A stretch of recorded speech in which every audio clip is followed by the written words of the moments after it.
Sebelum mulai, kasih komentar dulu dong Bang Udin Editor. Nunggu season 2 ya Bang, nanggung nih soalnya. Siap Bang Aksa, karena saya sangat mencintai AdSense. Maksud saya mencintai warga nobar semua. Nih, saya langsung kasih season 2-nya. Awas kalau nggak nonton sampai akhir. Tak doain mimpi jadi fans MU biar masuk goa bareng saya. Halo warga nobar yang spion motornya udah kendor karena sering diputer-puter. Kayak apa kabarnya berataan? Sehat-sehat aja kalau paninian berataan. Kembali lagi bersama saya Mamang Tobi, sang pengangguran profesional yang kali ini akan melanjutkan series berjudul Warrior Season 2 yang dirilis pada saat Covid, yaitu tahun 2020.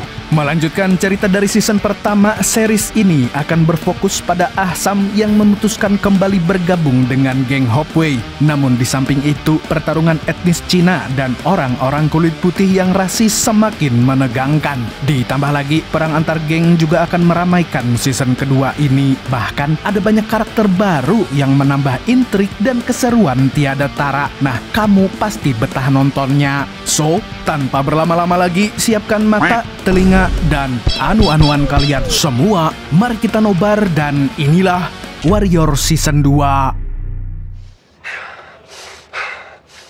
Series dimulai dengan memperlihatkan Ahsam yang kini sedang berada di arena tarung jalanan. Di arena tersebut dia harus melawan petarung bongsor yang konon katanya belum pernah dikalahkan. Dan walaupun badannya jauh lebih kecil, Ahsam sama sekali tidak gentar untuk melayangkan pukulan demi pukulan.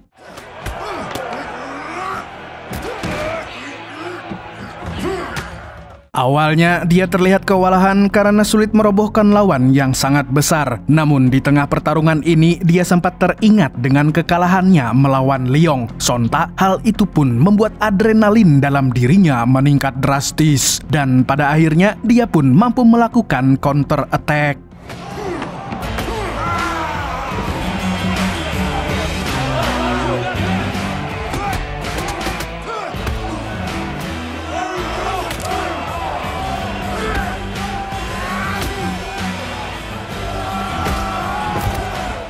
Setelah memenangkan pertarungan, dia dihampiri oleh promotor tarung jalanan yang namanya kayak motor Yamaha, yaitu Vega. Di sini promotor itu memberikan sejumlah uang sebagai hadiah sebab Ahsam mampu mengalahkan petarung terbaiknya. Namun Ahsam tidak terlalu butuh uang karena dia mengikuti pertarungan ini untuk melatih ilmu bela dirinya. Mendengar itu, Vega pun kagum dengan hal itu. Bahkan saking kagumnya, Vega mengatakan bahwa jika Ahsam butuh bantuan, dia pasti akan membantunya.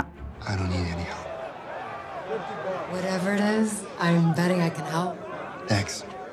Di tempat lain, Larry terlihat sedang mengunjungi makam anak dan istrinya yang tewas karena penyakit cacar monyet, di mana pada saat itu orang-orang belum menemukan obat untuk penyakit tersebut. Lalu ketika sedang meratapi batu nisannya, tiba-tiba ada seorang wanita bernama Sophie COD yang datang menghampirinya. Ternyata dia adalah adik kandung dari Penny, sang istri wali kota. Kemudian wanita ini juga menaruh bunga di batu nisan anak dan istri Larry. Sontak Larry pun tersentuh dengan kebaikannya.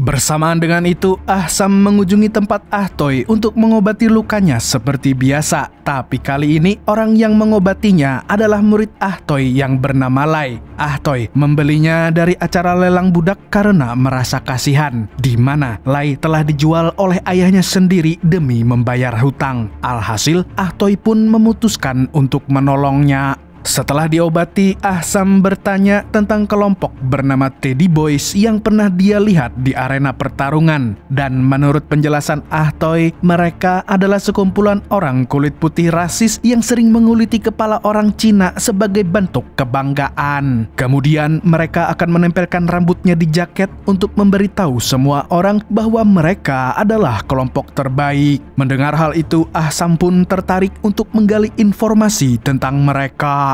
You can come or not, but I'm going back tonight. Sementara itu, Bill terlihat sedang menjalankan tugas sebagai debt collector untuk geng Fung Hai. Dan seperti yang kita tahu, dia terlilit hutang yang sangat banyak sehingga mau tidak mau harus bekerja untuk mereka demi melunasinya. What would he say now? Di lain pihak, kita diperlihatkan dengan Penny yang sedang sarapan bersama Black dan juga Sophie, adiknya. Di sini, Penny sudah bukan wanita sembarangan karena dia sekarang telah mengambil alih bisnis milik mendiang ayahnya. Dan tentu saja dia tidak akan menjual perusahaan itu walaupun Black sudah membujuknya puluhan kali. Lalu sambil menyantap makanan, Sophie berkata kepada Penny bahwa dia tidak akan mau dijodohkan agar tidak bernasib sama dengan sang kakak. Dari sini kita bisa melihat kalau karakter Sophie cukup lenjeh dan sama sekali tidak anggun seperti kakaknya. Love you, but I wish you'd stop trying to take care of me all the time. Bersamaan dengan itu, Mai Ling dan Leong terlihat sedang berjalan di pasar untuk membeli buah-buahan. Di tempat itu, Mai Ling melihat istri penjual buah yang sedang sakit dan karena kasihan, dia pun memborong semua buahnya lalu menyuruh si penjual untuk segera membawa istrinya berobat. You take her to see a doctor. Di tempat yang sama, Ah-sam dan Yong-jun sedang berpatroli sebab pasar ini adalah wilayah kekuasaannya. Saat berpapasan dengan Mai Ling dan Leong, Ah-sam langsung buru-buru mengajak Yong-jun pergi dari sana sebelum terjadi keributan. Di kantor wali kota, Black tampak sedang membahas tentang perusahaan milik Penny bersama Buckley. Intinya, mereka berdua sedang kesulitan untuk mencari solusi bagaimana caranya untuk membuat para imigran yang bekerja di perusahaan itu tidak betah. Sebab dia dan Buckley memiliki misi besar untuk mengusir semua orang Asia dari San Francisco. Pressured Mercer into hiring coolie labor to begin with.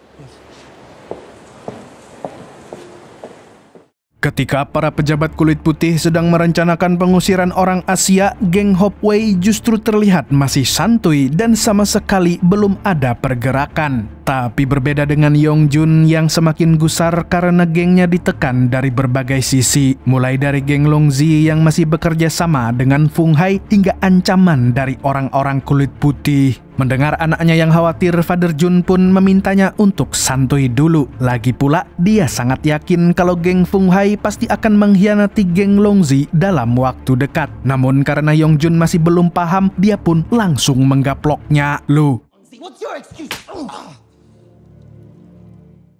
di tempat lain, Bill mendatangi Zing, si ketua Fung Hai, untuk berhenti dari pekerjaannya. Sebab menurut perjanjian, dia seharusnya sudah terbebas dari hutang. Akan tetapi, Zing mengatakan kalau utang Bill tidak akan pernah lunas dengan pekerjaan. Jadi, dia menawarkan agar polisi korup itu tetap mengabdi kepadanya. Dengan begitu, dia bisa mendapatkan uang lebih banyak daripada menjadi polisi. Sebenarnya, Bill sangat dilema karena dia sangat membenci geng Fung Hai. Hanya saja dia juga butuh uang untuk menafkahi keluarganya. Alhasil, dia pun terpaksa menerima tawaran Zing.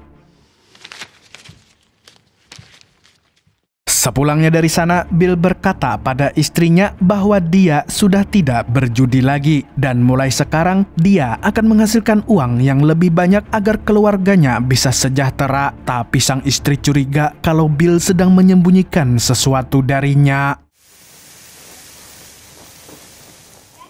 Malam harinya, Ah-sam menemui Mai Ling untuk mengutarakan rasa kecewanya. Sebab saat dia bertarung dengan Leong, Mai Ling terkesan tidak peduli dan seolah membiarkannya mati di tangan Algojo tersebut. Namun, Mai Ling membela diri dan mengatakan kalau dia sudah memperingatkan Ah-sam bahwa Leong adalah lawan yang sangat berat. Di sini dia juga menyayangkan keputusan kakaknya itu yang memilih untuk bergabung lagi dengan Hopway. Padahal waktu itu dia sudah dibuang seperti sampah yang tidak ada harganya. They tossed you out like you were nothing. You're gonna wish you had killed me. There's always tomorrow.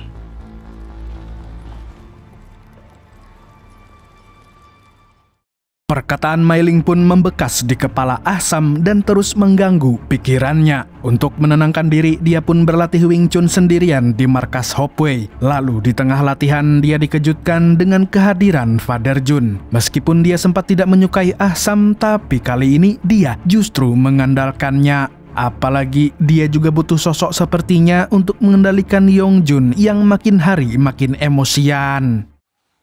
Keep an eye on Young Jun for me.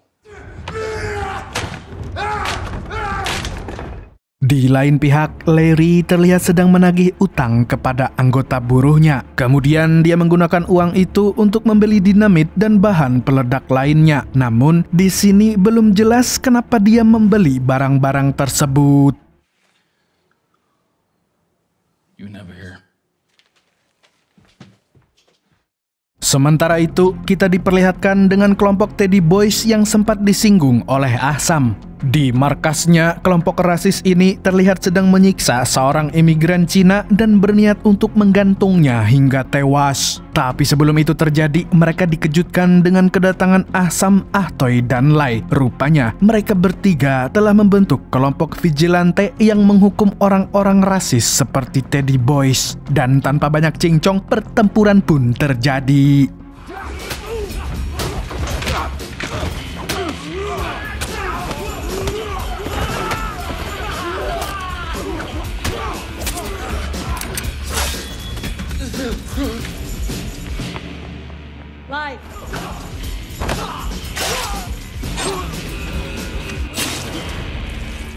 Berkat skill bela diri yang sangat luar binasa, akhirnya Ahsam CS mampu menghabisi para bule rasis itu. Rupanya Ahtoy selama ini memang bekerja sebagai vigilante seorang diri seperti yang kita saksikan di season pertama. Dan kali ini dia cukup terbantu dengan bergabungnya Ahsam dan juga Lai.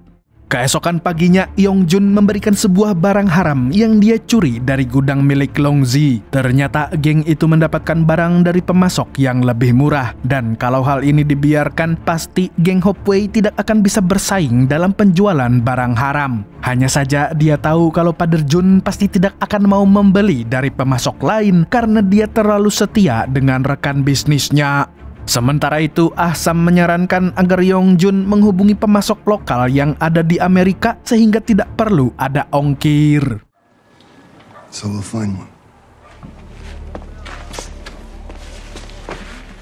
Di lain pihak, para polisi terlihat sedang berada di lokasi pembantaian Teddy Boys. Dan di sini Richard Lee menyimpulkan bahwa pembantaian tersebut dilakukan oleh lebih dari satu orang. Tapi karena analisisnya tidak didengarkan, dia pun langsung misuh-misuh di depan Bill dan kepala polisi. Sontak, hal itu membuat semua orang terkejut sebab Richard Lee tidak pernah menunjukkan amarahnya.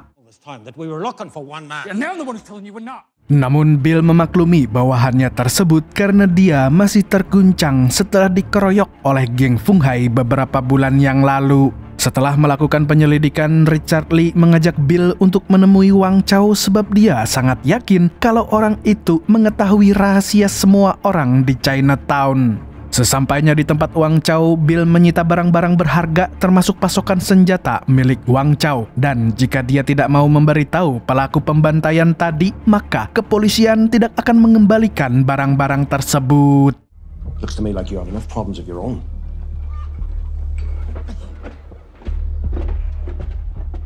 Di sisi lain, para budak Cina yang baru sampai di San Francisco hendak dibawa ke sebuah pabrik untuk dipekerjakan. Tapi di tengah perjalanan, mereka justru dicegat oleh buruh-buruh Irlandia yang tidak senang dengan kehadiran mereka.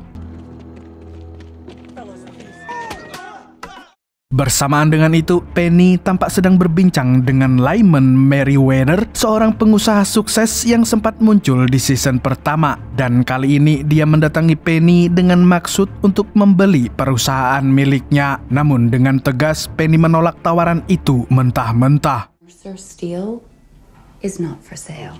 This isn't my husband's business. It's mine.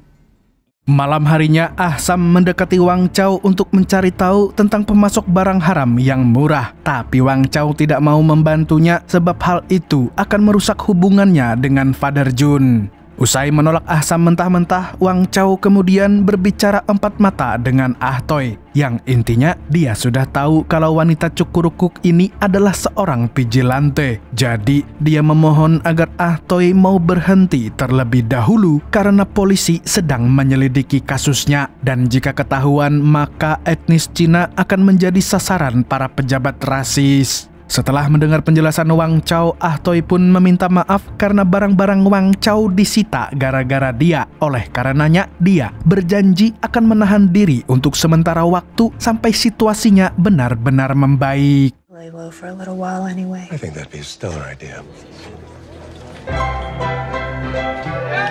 Ketika sudah larut malam, Ah Sam kembali mendatangi arena tarung jalanan yang ada di atas kapal laut, dan lagi-lagi dia mampu mengalahkan musuh kuatnya. Bahkan kali ini dia mengalahkannya hanya dalam waktu 3 menit saja.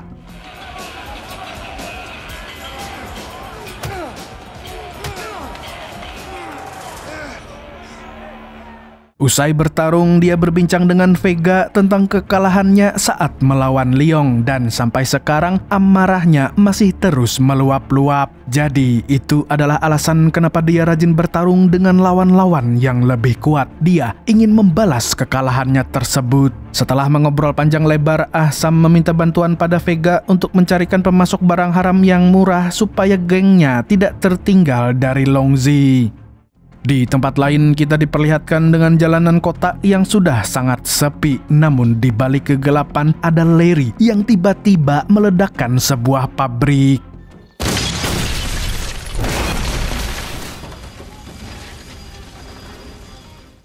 Seketika pengeboman itu pun menjadi perbincangan panas di antara para pengusaha, dan anehnya semua pengusaha ini menduga kalau ledakan tersebut disebabkan oleh orang-orang Cina. Alhasil mereka berusaha mencari jalan keluar dengan memperketat keamanan. Di lain pihak, Penny sama sekali tidak berprasangka buruk kepada etnis Cina. Dia justru meminta bantuan Ah Sam dan geng Hopway untuk menjaga pabrik dan para pekerja Cinanya, di mana dia akan membayar mahal jika Ah Sam mau menerima tawarannya. Tentu saja, Ah Sam menerima tawaran tersebut tanpa banyak pertimbangan. Apalagi dia memang sedang butuh uang untuk membantu finansial geng yang sedang tersendat gara-gara kalah saing dengan geng Longzi. I need men. I'll pay a fair wage. It's good to see you, Penny. Berkat bantuan Ah Sam dan geng Hopway, kini para pekerja Cina pun tidak diganggu lagi oleh para buruh Irlandia. Tidak hanya itu, Larry juga tidak berani berulah lagi karena hal itu pasti akan langsung ketahuan oleh Ah Sam dan kawan-kawan. Keesokan harinya, Ah Sam dan Yong Jun mendatangi Vega untuk bertemu dengan seorang bandar barang haram bernama Happy Jack yang mukanya enggak bikin happy. Dia adalah produsen serbuk haram nomor 1 di kalangan kulit hitam yang kerap menjual barangnya dengan harga terjangkau. Tanpa pikir panjang, mereka berdua pun bernegosiasi dengan Jack untuk membeli 1 lusin kotak sebagai sampel. Dan sebagai DP, Ah Sam memberikan $250 cash untuk menjamin bahwa barangnya akan dikirim nanti malam. Guess now we know what makes him happy. Namun sayangnya Jack tidak menepati janjinya dan membuat kedua anggota Hopway itu kecewa. Padahal waktu itu uang $250 bukanlah nominal yang kecil. Hingga akhirnya Ah Sam dan Yong Jun pun lepas kendali dan langsung menghajar Jack serta anak buahnya.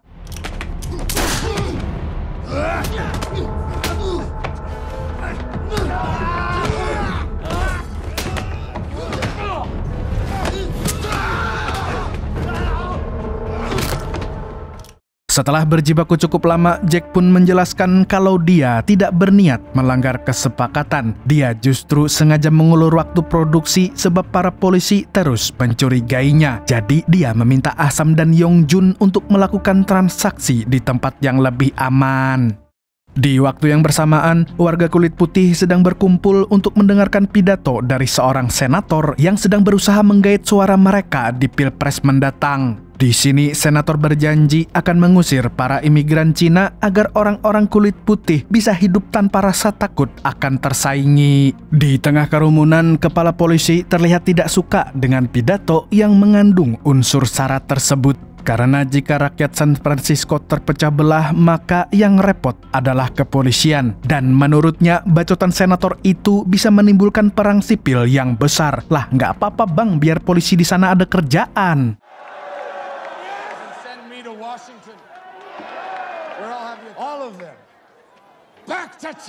Setelah pidato itu selesai, kita diperlihatkan dengan Sophia yang masuk ke dalam bar milik Larry. Rupanya, dia memang menyukai buruh Irlandia tersebut. Bahkan dia sama sekali tidak malu untuk menunjukkan rasa sukanya. Namun, Larry masih terlihat ragu dengan Sophia sebab dia sempat memiliki hubungan buruk dengan ayahnya yang pernah mempekerjakan orang-orang Cina. Di mana hal itu berbanding terbalik dengan visi misinya yang ingin memperjuangkan buruh-buruh kulit putih. Tapi meskipun begitu, Sophia sama sekali tidak berkecil hati dan tetap berusaha untuk membuat Larry merasa nyaman di dekatnya. Lah, cegil ini.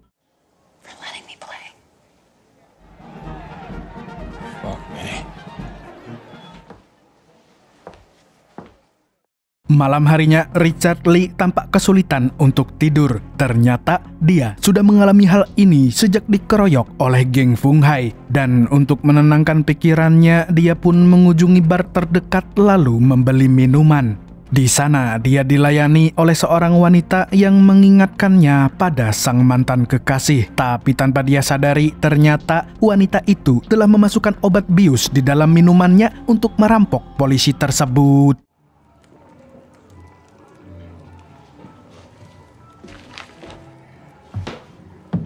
Look, I got a place you can sleep it off.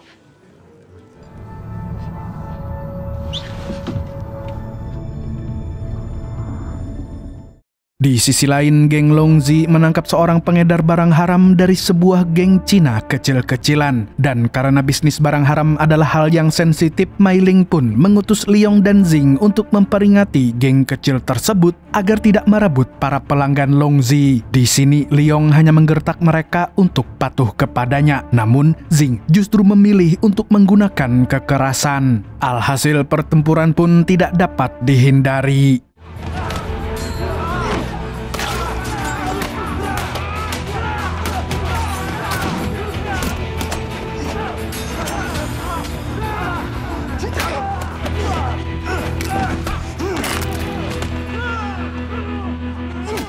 Sontak, tindakan Zing yang tidak sesuai arahan pun membuat Leong sangat marah. Ditambah lagi, geng Fung Hai akhir-akhir ini tidak menyetorkan penghasilan mereka sesuai dengan kesepakatan. Sehingga Mei Ling pun turun tangan untuk menagih secara langsung. Awalnya, Zing berlagak seperti bos besar dan tidak mau menyetorkan uang tersebut. Tapi karena gengnya masih belum sebesar Longzi, dia pun pada akhirnya terpaksa menuruti Mei Ling.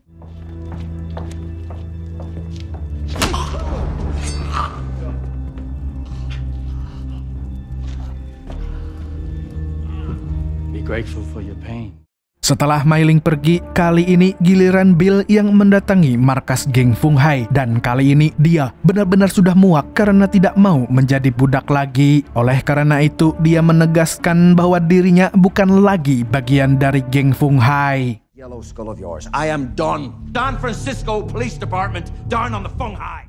Bersamaan dengan itu, Richard Lee kembali mendatangi bar yang dia kunjungi semalam untuk membalas dendam dan mengambil uangnya kembali. Di sini, polisi itu ingin menunjukkan kalau dia bukan orang yang bisa diremehkan begitu saja. Dan tanpa banyak cincong, dia pun menghajar semua jamet yang terlibat dalam perampokannya.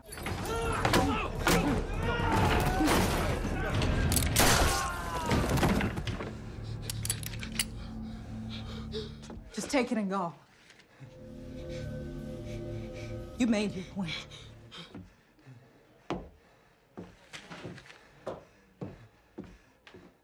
Di Di sisi lain, Ah-sam dan Yong-jun mulai memperjualbelikan barang haram baru mereka dengan harga miring. Dan tentu saja mereka langsung mendapatkan untung banyak dalam waktu yang singkat. Ditambah lagi, penghasilan Hope Wei juga semakin stabil karena mendapat bayaran rutin dari Penny untuk jasa pengamanan. Akan tetapi, hal ini sama sekali tidak diketahui oleh Father Jun. Sebab mafia itu pasti akan marah besar jika tahu bahwa anaknya menjual barang murah kepada para pelanggan. Apalagi selama ini dia selalu menjual barang berkualitas walaupun dengan harga yang mahal. Sementara itu, Yong-jun justru lebih mementingkan cuan daripada kualitas barang. Karena yang terpenting, gengnya tidak kalah saing dengan Longzi. Seriously, that was some lucky shit. Got sticky with that. Gentleman never tells. Namun di saat keuangan mulai membaik, Father Jun tiba-tiba mendatangkan belasan imigran untuk dijadikan anggota baru. Entah apa tujuannya, tapi hal ini membuat Yong-jun kesal karena sang ayah selalu membuat keputusan yang tidak jelas. Alhasil hubungan antara ayah dan anak itu pun semakin memanas. Apalagi Yong-jun merasa bahwa ayahnya selalu meremehkan kemampuannya. But trust goes both ways. Was that just bullshit? Di tempat lain, seorang anggota baru bernama Hong menghampiri Ah-sam dengan gayanya yang sok akrab.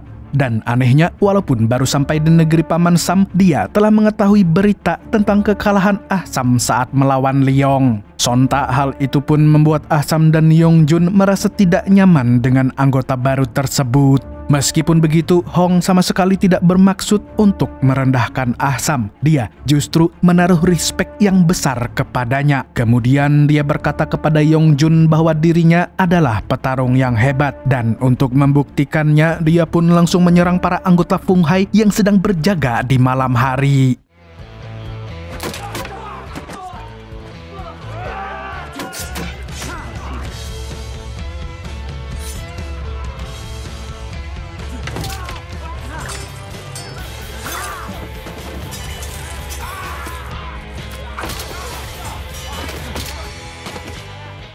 Dan secara mengejutkan, skill kungfu milik Hong ternyata memang sangat luar biasa. Bahkan Ah-sam dan Yong-jun pun sampai tidak bisa berkata-kata lagi. Di lain pihak, Bill tampak sedang bersantuy di rumah sambil membayangkan kehidupan yang lebih baik bersama anak dan istrinya. Tapi kedamaian tersebut tiba-tiba berubah menjadi sangat mencekam ketika anggota Fung Hai merengsek masuk ke rumahnya dan menempelkan pisau di leher anak Bill. Beruntung Richard Lee yang sedang berpatroli langsung menolongnya dengan menembaki semua jamet tersebut.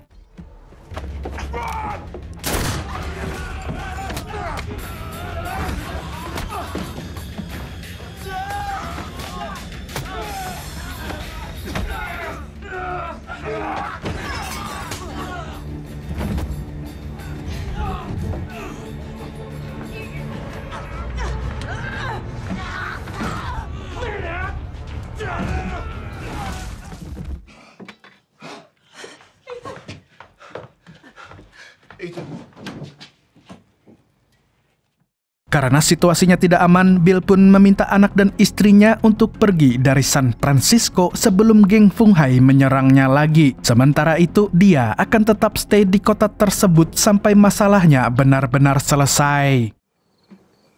We need to leave. To our children. They need you. Understand? They need you strong. Hey, Ethan, come here. You're a good boy. Hey, stop.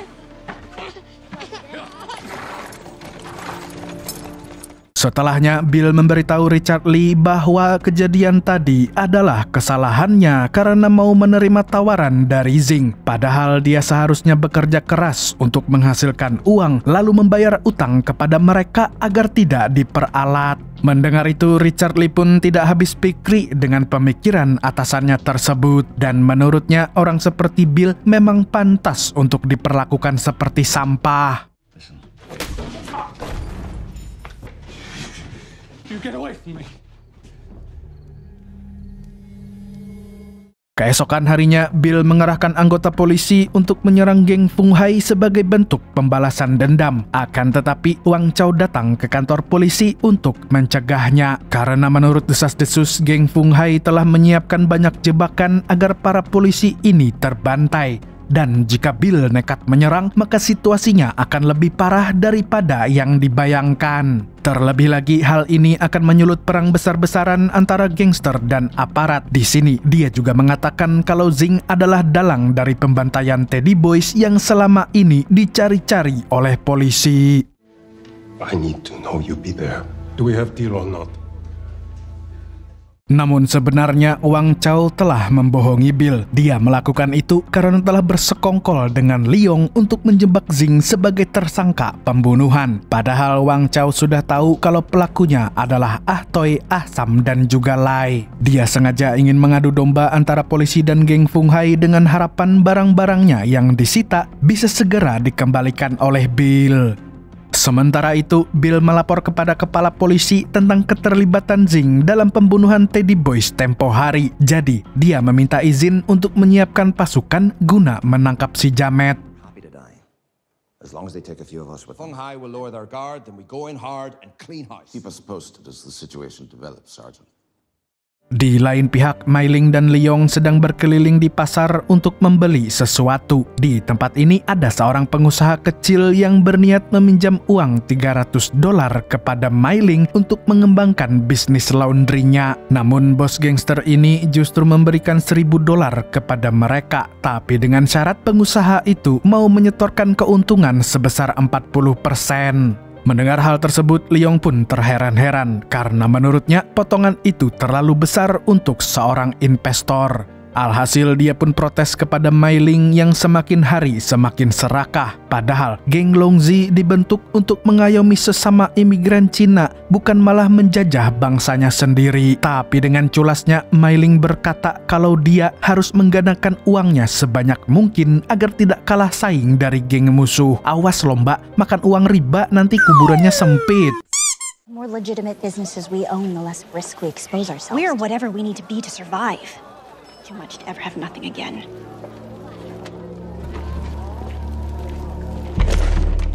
Malam harinya, kita diperlihatkan dengan seorang aktivis alias SJW perempuan bernama Nelly Davenport. Dia tampak sedang berada di warung remang-remang milik Ah Toi dengan niat untuk mengajak para wanita bekerja di perkebunan anggurnya. Sebab para wanita seharusnya bisa bekerja dengan lebih layak, tidak hanya dijadikan sebagai pemuas laki-laki. Lah, kalau udah passion gimana, Mbak? Ah Toi pun menanggapi ajakan itu dengan ramah, namun dia berkata bahwa semua wanita yang bekerja di warungnya hidup dengan damai. Atau dengan kata lain, mereka memang memilih untuk menjadi wanita cukurukuk. Jadi dia meyakinkan Nelly kalau dia selalu memperlakukan mereka dengan adil dan manusiawi.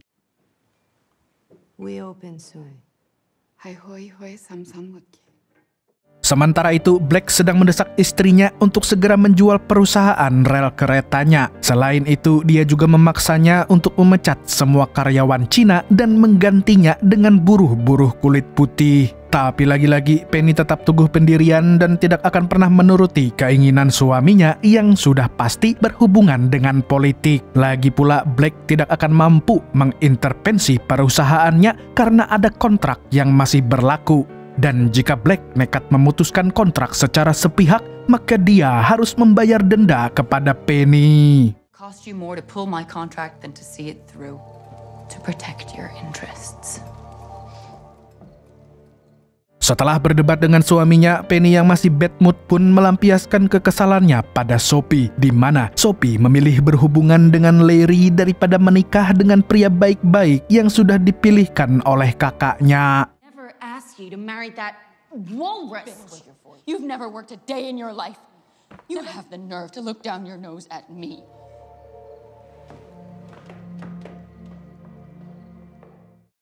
Tidak terima dengan Penny yang selalu mengaturnya, Sophie pun memberikan perlawanan dengan nekat mendatangi Larry. Tapi ternyata ketua buruh itu sedang menyiapkan rencana peledakan lagi. Dan kali ini dia berniat untuk mengebom pabrik milik Penny karena masih memperkerjakan orang Cina. Hanya saja dia mengurungkan niatnya agar Sophie tidak marah. Namun di luar dugaan, Sophie justru menyuruh Larry untuk tetap meledakkan pabrik tersebut sebab dia ingin memberikan pelajaran kepada kakaknya.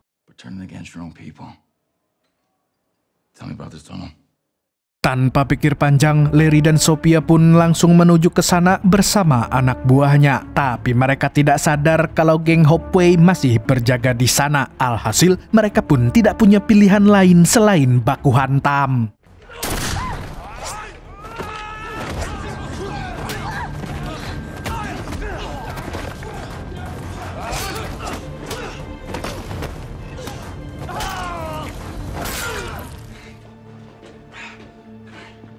Walaupun sempat terkena sayatan, Larry tetap mampu mengalahkan semua anggota Hopeway. Lalu setelahnya, dia pun langsung meledakkan pabrik tersebut.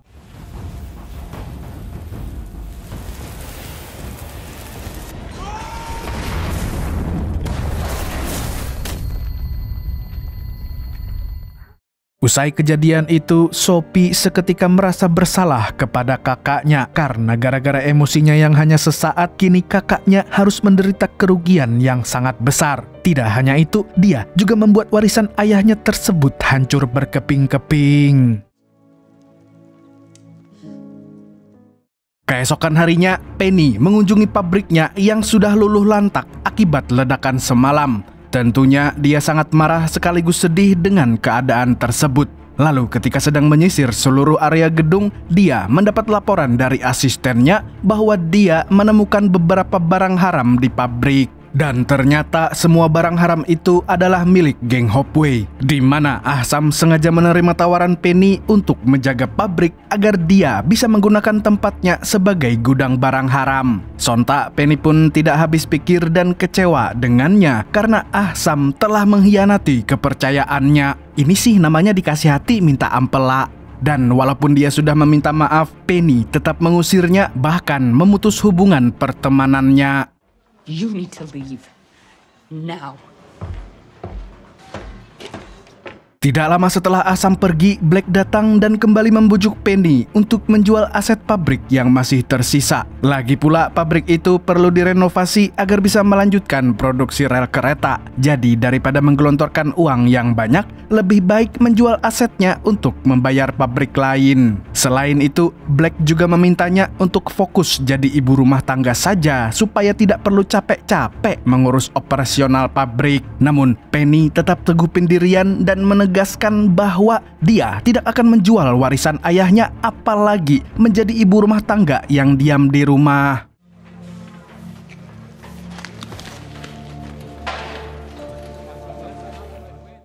Di waktu yang bersamaan, Ahtoy terlihat baru saja sampai di kebun anggur milik Nelly. Dan ternyata semua pekerjanya adalah mantan wanita cukurukuk yang diselamatkan oleh Nelly. Sebagai seorang wanita, Ahtoy pun merasa tersentuh oleh ketulusan hatinya. Dan sekarang dia sangat paham kenapa Nelly ingin membawa gadis-gadis di warungnya untuk bekerja di kebun tersebut. Kalau menurut saya sih, para wanita suka bekerja di kebun anggur karena semua wanita nggak suka dianggurin.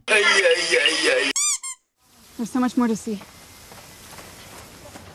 Sementara itu, Bill dan pasukannya sudah bersiap untuk menyerang geng Fung Hai sesuai rencana. Tapi sebelum itu, mereka harus menunggu aba-aba dari Wang Chao dan karyawannya yang akan mengelabui Zing dengan jualan senjata. Namun sialnya, Zing malah menyandera Wang Chao karena menjual senjata dengan harga selangit.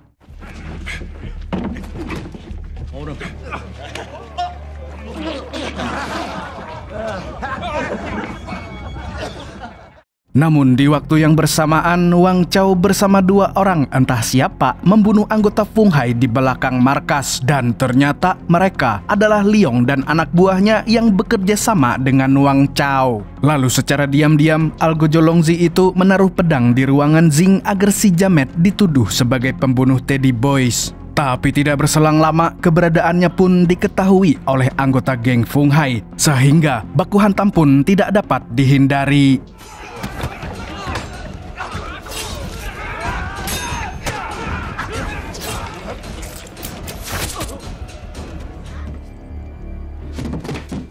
Karena mendengar suara tembakan, Bill dan para polisi pun langsung menyerbu markas Fung Hai dan tentu saja tempat itu langsung menjadi pertumpahan darah yang sangat mencekam.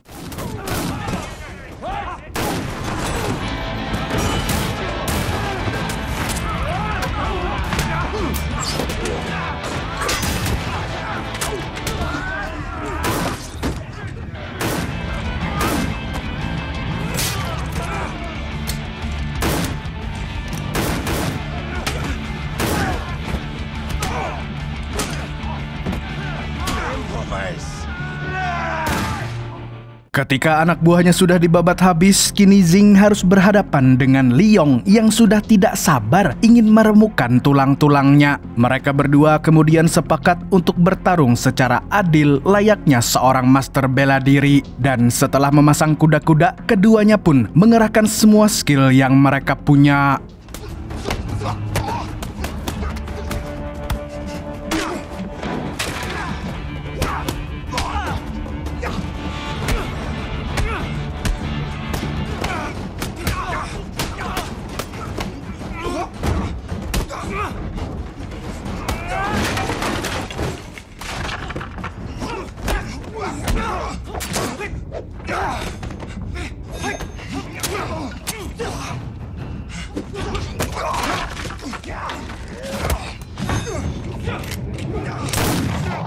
Tapi sayangnya pertarungan mereka harus berhenti gara-gara tembakan Bill. Melihat itu, Leong pun memilih pergi dan membiarkan Zing diringkus oleh kepolisian.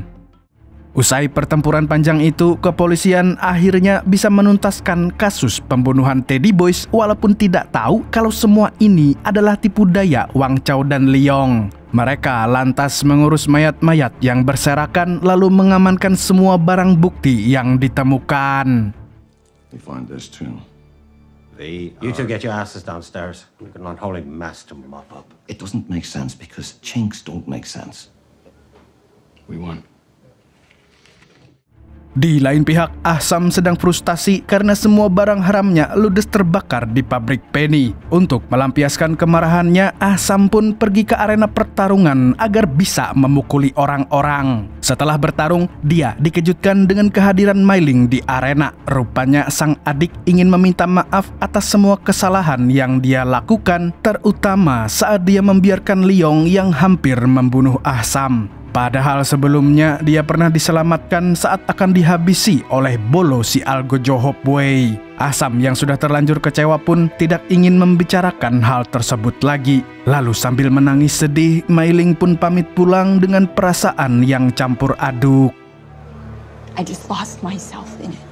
I don't want to see you getting hurt. You should worry less. I'm just gonna destroy the Long Z.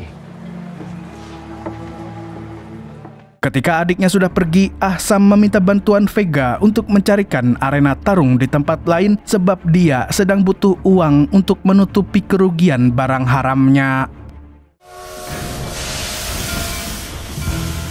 Keesokan harinya, Vega pun mengajak Ahsam, Yongjun, dan Hong untuk mengikuti turnamen di kampung halamannya. Dia lantas menjelaskan kalau arena itu didirikan oleh seorang mafia yang suka melihat orang baku hantam. Dan siapapun yang menang dalam turnamennya, maka petarung itu berhak mendapatkan $2.500 secara cash. Yang mana uang tersebut jauh lebih banyak daripada yang dibutuhkan Ahsam CS. Dalam turnamen ini, para peserta dilarang membawa senjata api. Dan kalau ketahuan, maka orang itu akan langsung dieksekusi di tempat.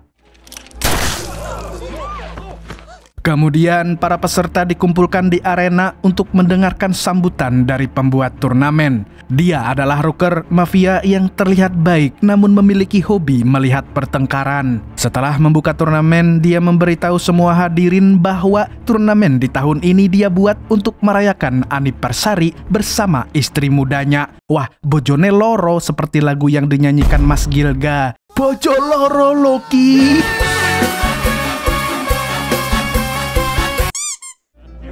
Today, we celebrate our anniversary. May the best man win. Enjoy your dinner. Selesai pembukaan, turnamen pun akhirnya dimulai dengan mempertarungkan petarung dari banyak tempat yang menguasai berbagai teknik bela diri, mulai dari taekwondo, kungfu, capoeira, hingga jurus cakar monyet. Sebelum gilirannya, Ahsam mempelajari semua teknik musuh dengan satu kali lihat saja. Wow!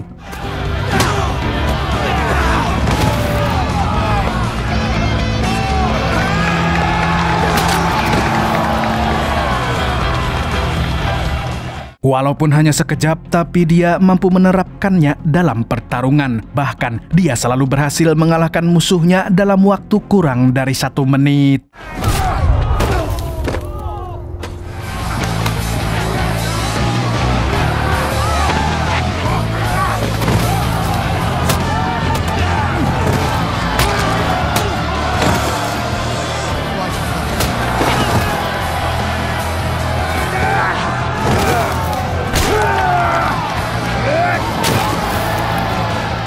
Berkat kemampuannya yang sangat gokil, Ahsam pun membuat Rooker tertarik untuk berbincang dengannya. Dan setelah pertandingan, dia langsung diundang makan siang oleh si mafia. Namun sebelum itu, ada beberapa petarung yang berniat akan menghabisi Ahsam. Untung saja Hong mengetahui rencana tersebut dan tanpa banyak kata, dia melawan semua petarung itu seorang diri.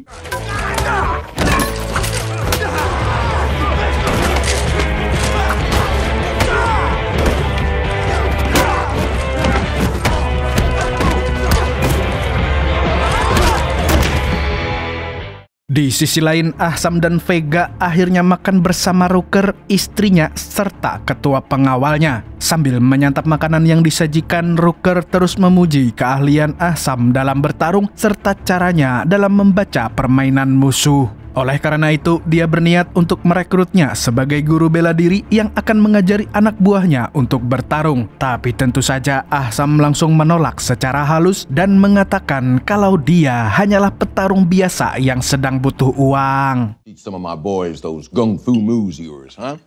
Well, I started pretty young. I appreciate it. Saat makan siang hampir selesai, Vega tiba-tiba mengalihkan pembicaraan dengan membahas pistol antik milik Rooker. Dan karena tertarik, dia pun meminjam senjata tersebut untuk melihat-lihat. Agar aman, si ketua pengawal pun melucuti semua pelurunya lalu memberikan pistol kosong kepada Vega. Di sini, Vega mengatakan kalau pistol ini selalu ada di pikirannya sejak masih remaja. Sebab mendiang ayahnya dihabisi oleh orang kulit putih songong dengan senjata tersebut. Sontak Rooker pun langsung terdiam dan mengingat masa lalunya. Ternyata orang kulit putih yang dimaksud Vega adalah Rooker. Dan tentu saja hal itu membuat si mafia ketar-ketir karena Vega memang sengaja datang ke sana untuk membalas dendam. Lalu dengan satu tarikan nafas, dia langsung mengambil sebuah peluru dan... What the f***? Tidak mau Vega terluka, Ahsam pun buru-buru membawanya keluar. Tapi sialnya, ketua pengawal telah mengerahkan pasukan untuk mengepung Ahsam CS.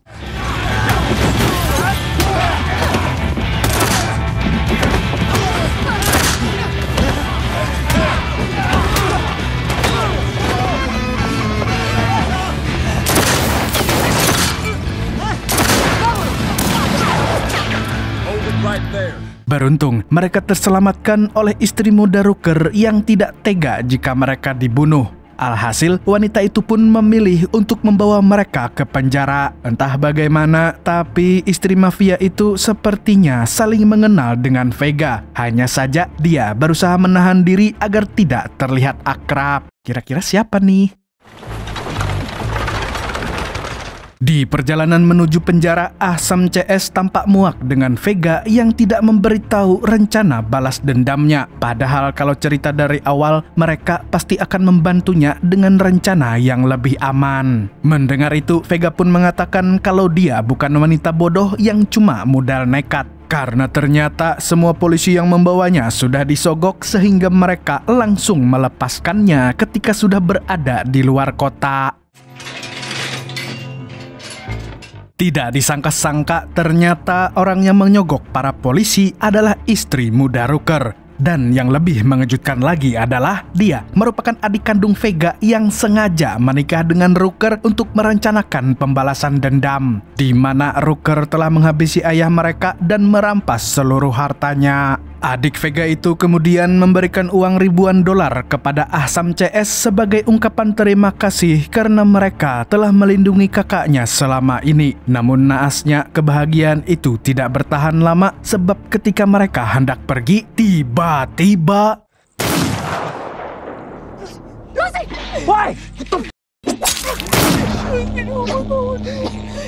meskipun ketua pengawal Rooker berhasil dilumpuhkan, tapi nyawa Vega tetap melayang dan membuat adiknya menangis histeris. Padahal ini adalah momen yang tepat bagi mereka untuk hidup dengan bahagia. Namun sayangnya nasib berkata lain dan adik Vega terpaksa harus menerima kenyataan pahit tersebut.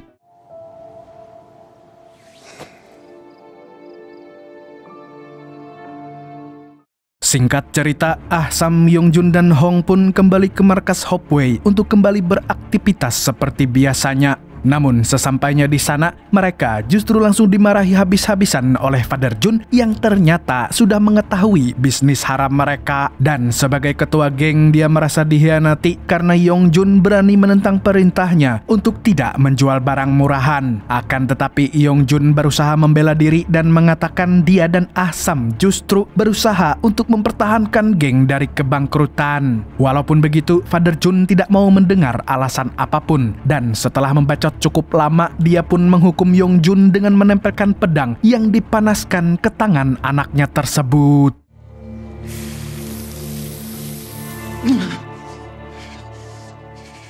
Selain itu, dia juga menyuruh anak buahnya untuk menghabisi Ahsam karena sejak Yongjun bersahabat dengannya, dia berubah menjadi pembangkang yang sulit diatur. Namun tidak disangka-sangka, sebagian besar anggota Hopeway justru memihak Yongjun dan Ahsam sebab Father Jun terlalu idealis dengan prinsipnya hingga membahayakan geng sendiri.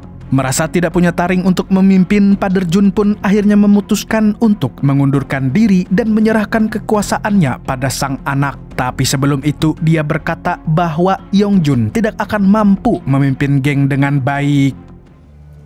I hope you know what you're doing.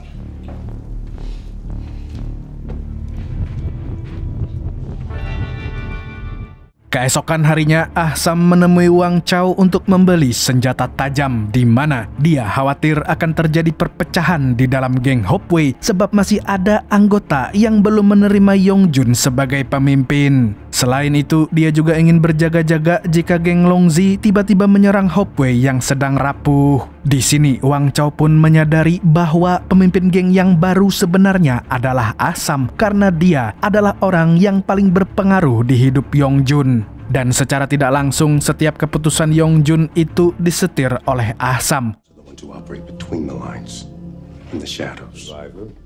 Like me, and no stranger to the shadows. Nggak apa-apa bang, yang penting nggak disetir ketua partai. Di sisi lain, Zing sedang diadili secara hukum oleh pengadilan San Francisco. Dalam persidangan ini, Bill menjadi saksi ahli untuk menunjukkan bukti-bukti bahwa Zing adalah pelaku pembunuhan berantai. Dan pada akhirnya, hakim percaya dengan semua kesaksian Bill sehingga Zing pun dinyatakan bersalah dan divonis hukuman mati. Degree murder by jury of his peers sentences you to death. This court is now adjourned.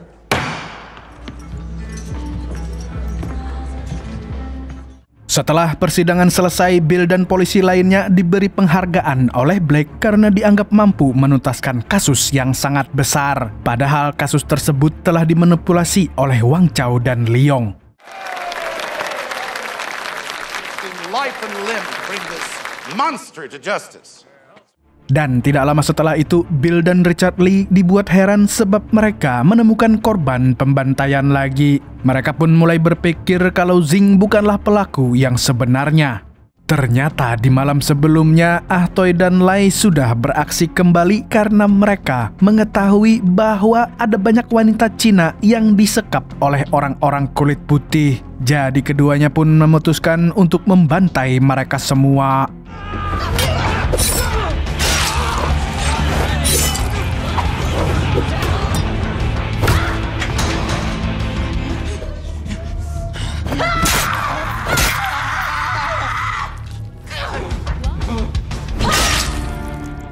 Rencananya Ah Toy akan membawa para wanita tersebut kepada Nelly agar mereka bisa bekerja dengan layak. Tidak hanya itu, dia juga berniat untuk menghibahkan tanah miliknya untuk Nelly supaya bisa membuat kebun anggur yang lebih besar. Dengan begitu, para imigran Cina yang menganggur bisa bekerja di tempat tersebut. Akan tetapi, surat tanah miliknya berada di tangan orang kulit putih karena dulu dia belum punya kartu identitas. Dan tanpa sepengetahuan Ah Toy, pria itu diam-diam telah menggadaikan tanahnya sehingga dia pun bingung saat Ah Toy ingin mengambil sertifikatnya. Yes, of course. We had a good run. Alhasil, dia pun meminta tolong kepada seseorang untuk menghabisi wanita cukurukuk tersebut.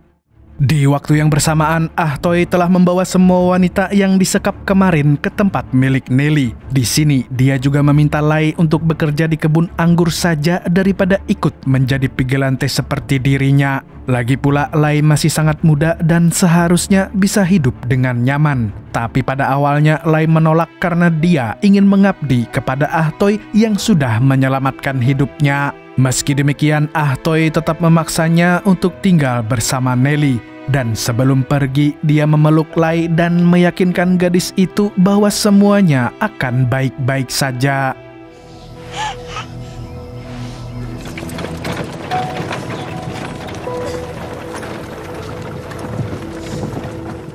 Di lain pihak, Black lagi-lagi membujuk Penny untuk menjual aset perusahaannya. Namun karena sudah muak, Penny pun langsung menceraikannya saat itu juga. Tidak terima dengan keputusan istrinya, Black pun mengamuk dan mulai main tangan. Sontak, Sophie pun berusaha melindungi sang kakak dari wali kota korup tersebut.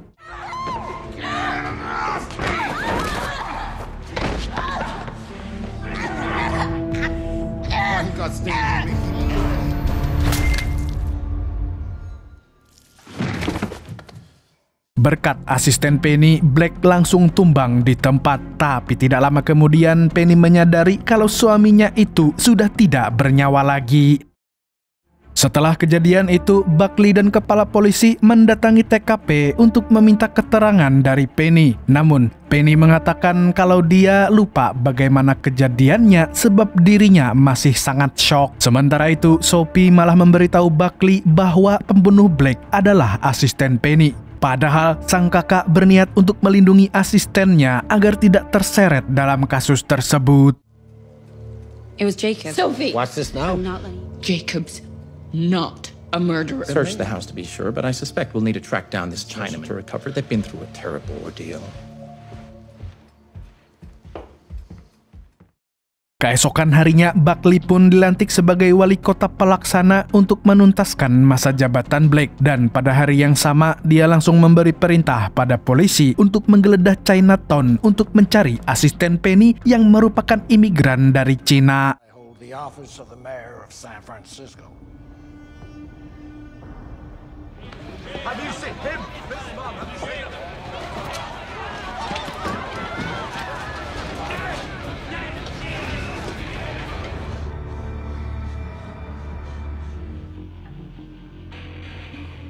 Di sisi lain, Yong Jun terlihat sedang was-was sebab dia baru saja mendengar kabar tentang Zing, di mana dia sangat khawatir kalau anggota Fung Hai yang masih tersisa akan bergabung dengan Long Zi dan mengancam posisi Hop Wei. Oleh karena itu, dia mengajak Ah Sam dan Hong untuk membantai semua anggota Fung Hai. Di waktu yang bersamaan, Mai Ling baru saja mendengar tentang pergantian ketua di geng Hop Wei. Dan menurutnya, Yong Jun akan melanggar perjanjian yang sudah dibuat oleh Father Jun untuk tidak mengintervensi bisnis barang haram milik Long Zi. Jadi, dia meminta Leong untuk berjaga-jaga jika hal itu benar-benar terjadi. People who aren't the least bit concerned about our little treaties.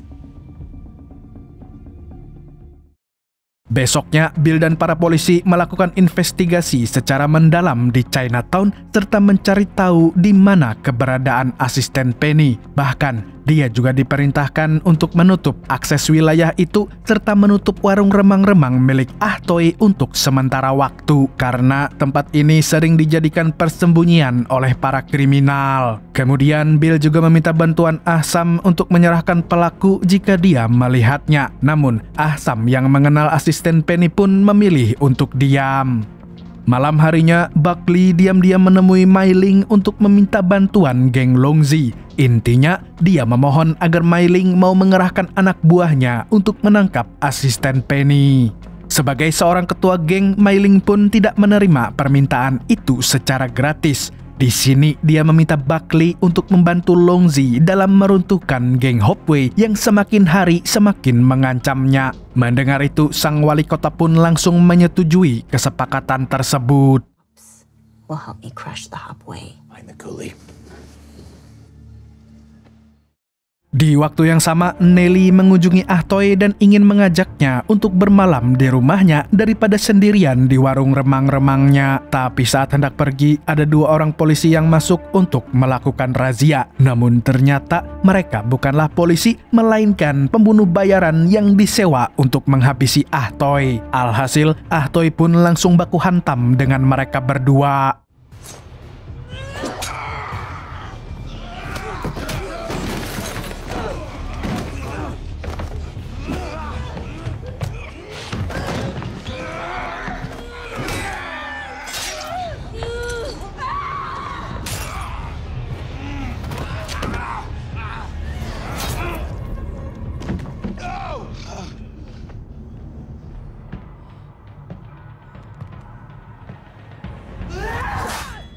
Meskipun sempat kewalahan, dia tetap berhasil menghabisi mereka dengan pedang andalannya. Kemudian, dia mendatangi orang yang menyimpan sertifikat tanahnya karena dia sudah tahu kalau kedua pembunuh tadi dikirim oleh jamet itu. Di sini, dia memaksanya untuk segera menyerahkan sertifikat tanah jika tidak mau mati konyol. You sign, or you die. Finish sign. You go. Di sisi lain, Bill menemui Wang Chow untuk memberitahu keberadaan asisten Penny, sebab informan seperti dirinya pasti bisa menemukan orang itu dengan lebih cepat. Lalu saat kembali ke gudang senjata, Wang Chow dikejutkan dengan kemunculan asisten Penny yang selama ini bersembunyi di sana. Kemudian, tersangka pembunuhan itu memohon agar Wang Chow mau membantunya kabur dari Amerika. Help me. Mendengar permintaannya, Wang Chow pun menyuruh asisten Penny untuk masuk ke dalam peti mati untuk diselundupkan ke kapal laut milik Budiono Siregar. Kapal laut! Tapi ternyata dia sama sekali tidak mengantarnya ke pelabuhan dan malah menyerahkannya pada Mai Ling. Dan sesuai kesepakatannya dengan Buckley, dia pun membiarkan para polisi untuk membawanya ke pengadilan.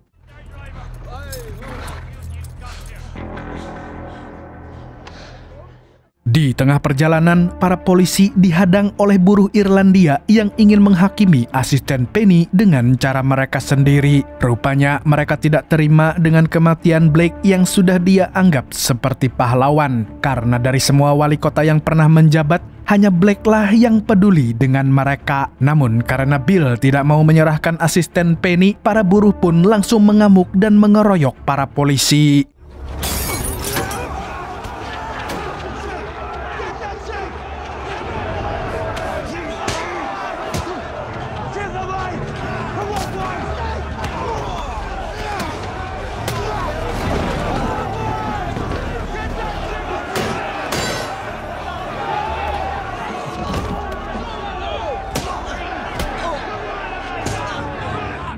Bahkan mereka juga menyerbu Chinatown untuk menghabisi semua orang Cina tanpa pandang bulu. Melihat itu, Mai Ling dan Wang Chow pun buru-buru melarikan diri sebelum menjadi korban kerusuhan.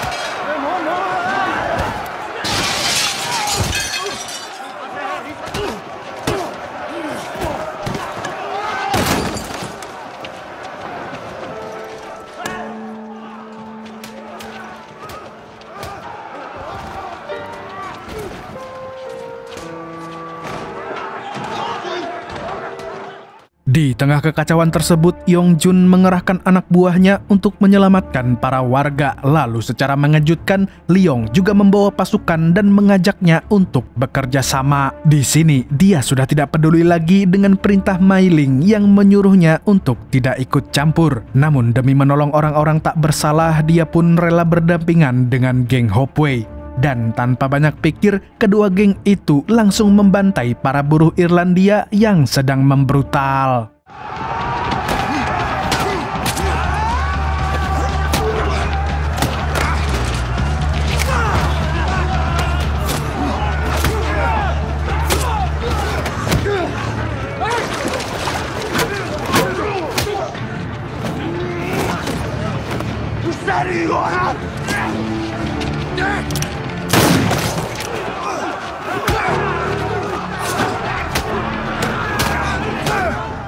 Di saat yang bersamaan, Mai Ling dan Wang Chao berlindung di warung milik Ah Toy. Di sana, mereka terkejut saat melihat Ah Toy yang sudah sekarat di atas ranjang. Sontak, Mai Ling pun merasa kasihan dan bergegas mengobatinya. Sedangkan Wang Chao dan karyawan Ah Toy berjaga di lantai bawah untuk mencegah para bule yang ingin menjarah tempat tersebut.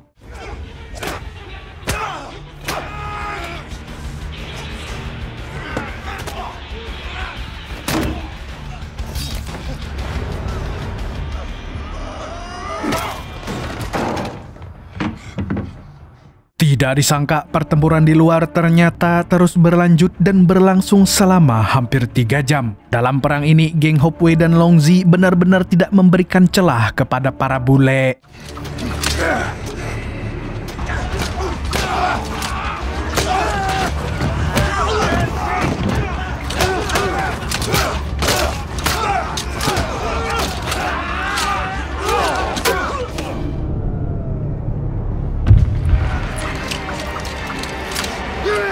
Tapi di lain pihak, Yong Jun sempat kewalahan saat menghadapi seorang buruh berbadan bongsor. Beruntung sang ayah muncul untuk menyelamatkannya.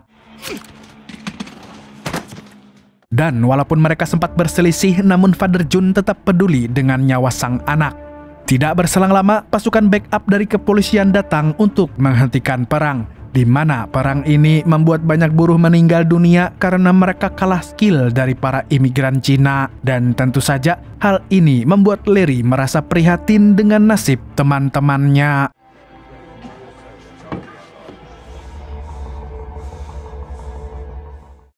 Malam harinya, Ahsam CS mendatangi tempat serikat buruh untuk mengambil jasad asisten Penny yang digantung di depan markas mereka. Rupanya, geng Hopeway berniat untuk memakamkannya secara layak. Di sini, Ahsam menatap Larry dengan tatapan yang tajam dan penuh dendam. Padahal, Larry sama sekali tidak terlibat dalam kerusuhan tadi.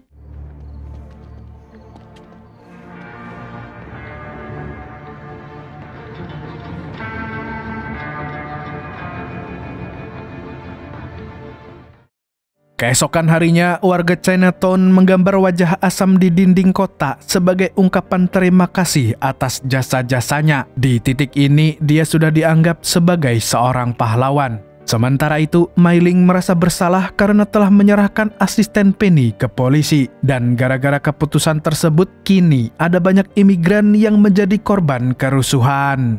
Di sisi lain, Ahsam bertemu dengan Ah Toy yang baru pulih dari sekarat. Dia pun tidak menyangka kalau orang yang menyelamatkannya adalah Mai Ling, sebab dia mengira bahwa sang adik sudah kehilangan hati nuraninya. Mai Ling saved me. When she saw me dying, she stepped in to save me. Someone to remind us who we really are. Setelahnya, Mai Ling dan Leong berkunjung ke markas Hopeway untuk memberikan selamat kepada Yong Jun yang telah menjadi pemimpin baru. Kali ini, dia ingin mengajaknya untuk berdamai dan bekerja sama dalam bisnis barang haram. Tapi Yong Jun langsung menolaknya mentah-mentah sebab dia masih dendam dengan geng Longzi yang sudah menyulitkan Hopeway akhir-akhir ini. Merasa negosiasinya gagal, Mai Ling lalu dengan liciknya memberitahu bahwa Ahsam adalah kakak kandungnya. Dengan harapan Yong Jun akan marah dan mengeluarkannya dari geng. Lalu setelahnya, dia berniat untuk mengajak sang kakak masuk ke geng Longzi. You didn't tell him? I just don't want to be at war with my own brother anymore. Usai mengetahui fakta tersebut, Yongjun pun merasa dibohongi padahal dia sudah menganggap Ah-sam sebagai saudaranya sendiri. Sebenarnya yang membuat dia sangat marah adalah fakta bahwa adik Ah-sam merupakan pemimpin geng Longzi, sehingga dia pun curiga kalau sahabatnya itu sedang bermain dua kaki.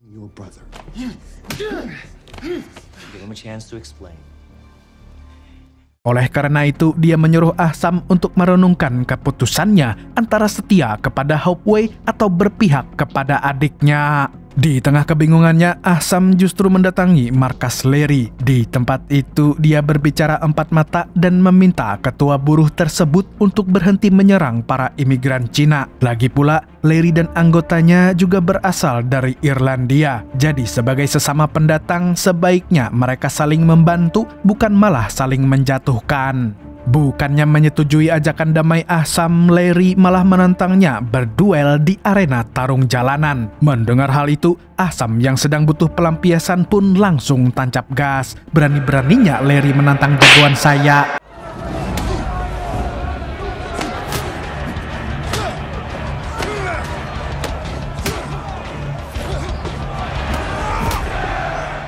Dalam pertarungan ini, Ah-sam sebenarnya jauh lebih unggul. Hanya saja Larry memiliki ketahanan tubuh yang sangat luar biasa hingga membuat Ah-sam kesulitan untuk menumbangkannya. Tapi saat tubuhnya sudah mulai lemah, dia memutuskan untuk bertarung dengan cerdik dan menyerang setiap titik lemah di tubuh lawannya.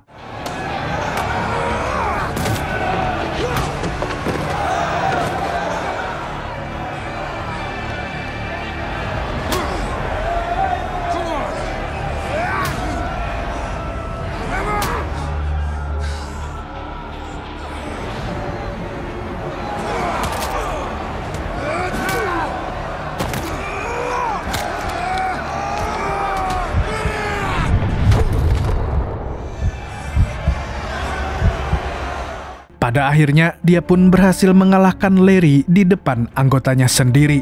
Lalu sebelum pergi, Ah-sam memperingatkan semua orang kulit putih yang ada di sana untuk menjauhi wilayah Chinatown dan sekitarnya. Dan kalau masih berani mengusik para imigran Cina, maka dia tidak akan segan untuk membantai mereka semua, seperti Liverpool yang membantai MU kemarin.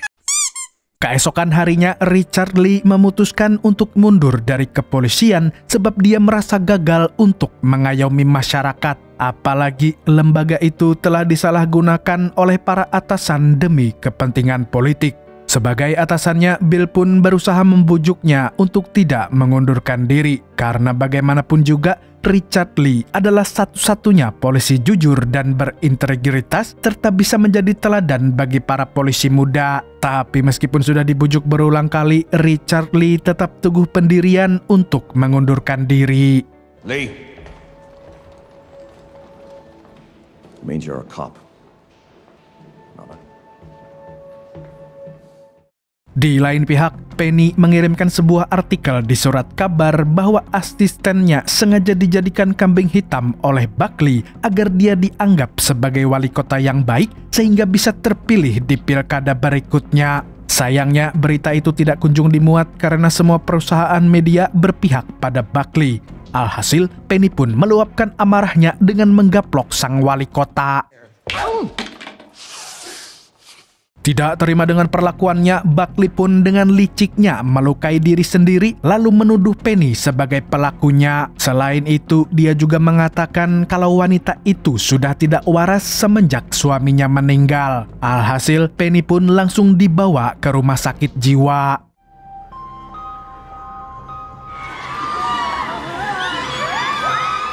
Malamnya, Mai Ling menemui Buckley untuk menagih janjinya di mana dia akan menggunakan aparat pemerintah dalam menghancurkan geng Hopeway. Tanpa banyak mempertimbangkan, wali kota itu pun mengumpulkan pejabat-pejabatnya untuk menyusun rencana penghancuran geng tersebut, di mana dia berniat untuk menggerebek semua orang yang terafiliasi dengan Hopeway lalu menjebloskan mereka ke penjara. Lalu di sela-sela rapat, Larry tiba-tiba masuk ke ruangan dengan kondisi yang babak belur. Di sini, dia mengajukan diri untuk membantu Buckley agar dia bisa membalas perbuatan Ah-sam. Beraninya keroyokan. I'm here on behalf of the Working Men's Party of California. Di akhir cerita, kita diperlihatkan dengan Zing yang sedang dikurung di dalam sel gelap. Rupanya, dia harus menjalani hukuman penjara selama 3 bulan sebelum menjalani eksekusi mati. Namun anehnya, dia terlihat tenang seolah tidak takut menghadapi kematian. Dan cerita pun tamat dengan adegan yang bikin penasaran. Untuk season ketiga nanti, konflik antara geng Hopeway, Longzi, serta pemerintah akan semakin memanas. Jadi, jangan lupa nonton kelanjutan cerita Warrior hanya di Nobar. Dari season kedua ini, kita bisa belajar bahwa hampir semua kekacauan di masyarakat adalah ulah dari pemerintah korup. Di series Warrior, Buckley memanfaatkan para polisi untuk membuat citranya menjadi lebih baik. Dan sama seperti di Indonesia, lembaga kepolisian juga seringkali ditunggangi oleh kepentingan-kepentingan politik tanpa memikirkan rakyat sama sekali. Segitu dulu untuk hari ini. Saya Tobi mewakili orang yang gak sabar menunggu timnas main, mengucapkan sampai jumpa di video selanjutnya dan kamsya. Assalamualaikum warahmatullahi wabarakatuh. Mang, ini Joe Taslim yang season 2 po? Iya Mas Yanto, makin seru aja nih, bikin penasarin. Sekalian sama season 3-nya aja Mang, digarap biar gak nanggung. Siap Mas Yanto, katanya sih season 4 juga sudah diproduksi kok. Tapi katanya Joe Taslim gak main ya di season 4. Itu sih masih kabar burung kok Mas, cuman gara-gara cedera dan berobat di Indonesia. Tapi Joe Taslimnya masih bolak-balik Amerika tuh buat syuting paling. Tapi aku salut sih sama Andre Koji, bagus banget gelutnya. Iya tuh, kata Barokah sih dia itu penerus Bruce Lee Mas. Masa iya Mang? Halah, percaya aja lah Mas sama Barokah. Lagian Andrew Koji kan memang sering muncul di film-film bagus Mas, kayak Snake Eyes, Bullet Train, Fast Furious 6, bahkan di Peaky Blinders juga ada dia tuh. Wah iya tuh, tapi aku paling seneng tuh yang pas di Boys Kill tuh loh Mang, dia jadi bakso. Iya Pak, bakso apa mie ayam Mas? Asem beneran ini Mang. Tapi kayaknya dia juga main di film G.I. Joe terbaru ya besok ya. Yang itu loh, yang ada Androidnya itu loh Mang. Oh iya, tuh udah ada trailernya, tapi nggak tahu tayang kapan. Ya udah ya Mang, kita beli bakso. Siapa tahu yang jual Andrew Koji. Gas yuk Mas, ayo.